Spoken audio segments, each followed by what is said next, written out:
আসসালামু আলাইকুম everyone, hope you guys are doing well. So আমি যেভাবে আইসড কফি বানাই সেটাই আজকে আমি তোমাদের সাথে শেয়ার করতে যাব। তো চলো দেখে আসি কিভাবে বানিয়েছিলাম। প্রথমে আমি 1 চা চামচ কফি নিয়ে নিয়েছিলাম, তাতে আমি 2 চা চামচ চিনি দিয়ে দিয়েছিলাম। এরপর কিছুটা গরম পানি অ্যাড করে সবগুলো খুব সুন্দরভাবে মিক্স করে নিচ্ছিলাম।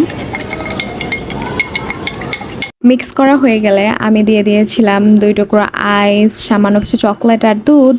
তো এগুলো সব আবারও মিক্স করে আমি এটা পরিবেশন করে নিয়েছিলাম। যখন আমার অনেক বেশি গরম লাগে আমি কিন্তু এই আইসড কফিটা প্রায়ই বানিয়ে খাই।